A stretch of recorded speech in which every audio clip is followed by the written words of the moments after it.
feel what they're going to do, but just how's this group chemistry-wise? They look pretty good. They're in pretty good shape. We were able to get through a 3-hour practice, and there were really no lulls, and that's a lot different than previous years. So they're locked in, but we've been practicing for a long time, just throughout the summer. I just missed a month of it in September, but they look like they're pretty good. We actually got some good stuff in today. How jet lagged are you right Oh, I'm not. I operate on very little sleep, so. now? Just being back, I mean, with that gold medal glow, just talk about being back with, having accomplished that overseas. How neat is Yeah, that? I mean it's great.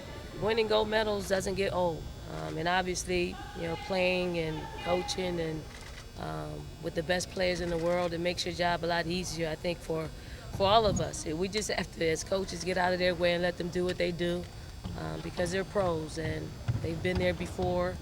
We're just there to guide them. How does what you did over there for the last month translate to when you come back? Can it help? Can it help this team? Your experience with the national team? Yes. I think for me is putting me in a basketball mode a lot sooner. Just playing at that level and seeing how they operate. Some of the stuff will translate, a lot of it won't. But because the players at that level are so skilled, and you only have a small window to be successful. Here, on a collegiate level, you got a lot of opportunities to be successful because there's a lot of breakdown, and the skill set isn't as high as the pros, and not just USA. It's Belgium, it's Australia, it's all of them. You have to really game plan to get wins and to win at that level. Here, you got a little bit more time to have plays develop a little bit, and you got a longer shot clock as well. You talked about how there you just kind of let the players do their thing. Do you have to get back into collegiate mode with this team now? Yeah, Yeah. you can't let our kids on this level just do what they want to do, or else it won't look as fluid. Yeah. So they need guidelines. We are working more towards, just positionless basketball where we work in concepts, pro concepts, obviously, but this team is, they're energized. They're probably playing above where I thought they would play. So it's a good thing on both sides of the ball. They're hungry, to be successful and to do it. Obviously without Asia. I know Asia was a big part of it, but she's no longer here. So I think they want to make their mark during their journey. Yeah, Don, you obviously coached her at the FIBA World Cup, but how different is it now to come back and realize that she's not a part of this USC team anymore? We got a rude awakening this summer, so we gotta feel for what that looks like, and it's not so bad right now, because you got players who will step up. It is, Asia did all she could do on the collegiate level, and she needed to spread her wings and fly. Here, some of the players need to open up their wings and see if they can fly, and I think that's what college basketball is all about.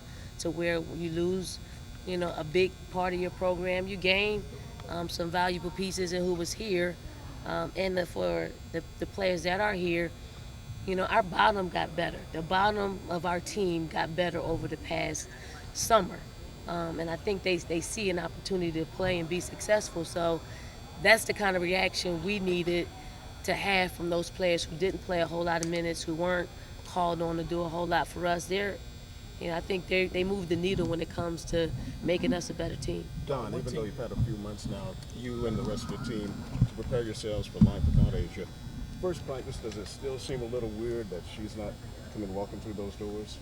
No, we passed that point. It felt weird in the summer, and I don't know if you guys know, there was a rule that was passed where we could work our players 8 hours for basketball, and it's usually just 2. So we utilized a lot of those 4 hours to get ourselves ready for that moment in which we knew that Asia wasn't going to be a part of our program. So it's a lot easier, knowing that, she's not going to be here. So you got a game plan without her. She will be coming to practice tomorrow, so we'll get, we'll get one more look at her before she heads off to China. Do you like the composition of this team, the seniors, juniors, sophomores, freshmen? I like this team as a whole. I think they realize that they need each other more than anything. They have really good team chemistry. They work extremely hard. We have to rely heavily on our guard play right now because that's the strength. We got to get Alexis back. She's day to day coming back off of an injury. That won't keep her out any games. Bianca is on her way back, so hopefully we'll get her back before we gear up. So we're just looking forward to getting whole as a team. Dawn, with Team USA, what's your schedule looking like for the next year? 'Cause y'all don't have to do any more the other qualifiers, right? Well, I mean, I don't think I will be a part of it. We will be doing some things, but it'll be during our season, so I won't be able to be a part of that. So, I mean, good thing we took care of business in the World Cup, that it makes life a little bit easier for us leading up to 2020. But we do have to get together. I don't know when that will be. Dawn, you talk about making life easier for you by taking care of business. How excited were you that, hey, new national coach, first big international tournament, and you guys win? I mean, that must be pretty exciting for you personally. I mean, it is. I mean, it's a lot of pressure. Moving over those 12 inches is a lot of pressure.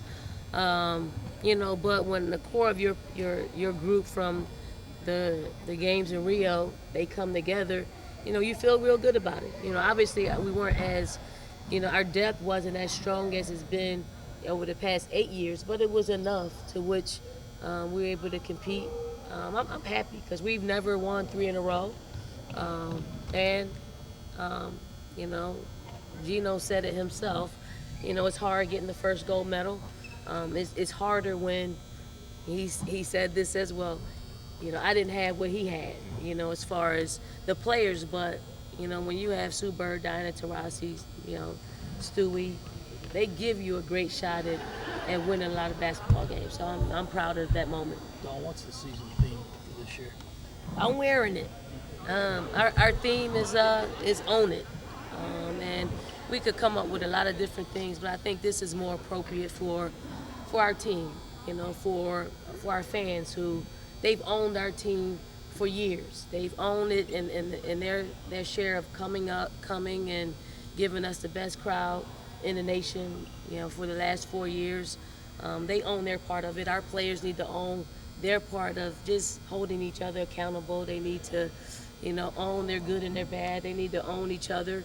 And I think it's real appropriate for coming into this season where there are a lot of question marks outside of our team.